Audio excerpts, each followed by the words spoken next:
দি এর উচ্চারণ দি ভার্সাস দা কোনটি কখন ব্যবহার করবেন?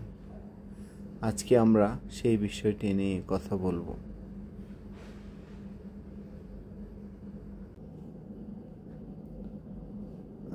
আমরা জানি ভাওয়েল 5টি, এ, ই, আই ও ইউ।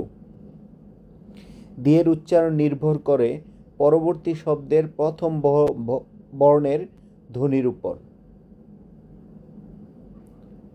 দি উচ্চারিত হয় যখন পরবর্তী শব্দ ভাওয়েল দিয়ে শুরু হয়। যেমন এ দিয়ে যদি কোনো শব্দ শুরু হয়, ই দিয়ে যদি কোনো শব্দ শুরু হয়, আই দিয়ে যখন কোনো শব্দ শুরু হয়, ও দিয়ে যখন কোনো শব্দ শুরু হয়, ইউ দিয়ে যখন কোনো শব্দ শুরু হয়, অর্থাৎ এই অক্ষরগুলোর ধ্বনিগুলোতে ভাওয়েলের উচ্চারণ থাকতে হবে, অর্থাৎ স্বরধ্বনি হতে হবে। উদাহরণের মাধ্যমে বিষয়টি আরেকটু স্পষ্ট করে তুলি।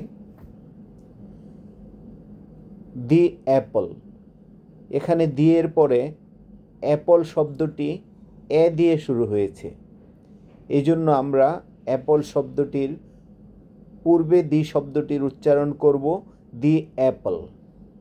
আরেকটি উদাহরণের মাধ্যমে বিষয়টি আরেকটু স্পষ্ট করে তুলি। দি এলিফ্যান্ট, এখানে এলিফ্যান্ট শব্দটি শুরু হয়েছে ই দিয়ে, তাহলে এই শব্দটিকেও আমরা এইভাবে উচ্চারণ করব দি এলিফ্যান্ট। এবারে দেখি কনসোনেন্ট থাকলে শব্দের শুরুতে, তখন আমরা দি শব্দটি কিভাবে উচ্চারণ করব। দি উচ্চারিত হয়, দি উচ্চারিত হয় আমরা জেনেছি শব্দের শুরুতে ভাওয়েল থাকলে। এবারে শব্দের শুরুতে কনসোনেন্ট থাকলে দা উচ্চারণ করতে হবে। দা উচ্চারিত হয় যখন পরবর্তী শব্দ ব্যঞ্জন ধ্বনি দিয়ে শুরু হয়, অর্থাৎ কনসোনেন্ট দিয়ে শুরু হয়। যেমন দ্য বুক, এখানে দা শব্দটির পরে এসেছে বুক শব্দটি। বুক শব্দটি শুরু হয়েছে কনসোনেন্ট বি দিয়ে, তাহলে এই শব্দটিকে এখানে দি শব্দটি আমরা বলবো দ্য বুক। এবারে আরেকটি উদাহরণ দেখি। দ্য ম্যান, এখানে ম্যান শব্দটি শুরু হয়েছে এম দিয়ে, এম একটি কনসোনেন্ট, এই জন্য এই ম্যান শব্দটির আগের দি শব্দটিকে আমরা বলবো দ্য ম্যান।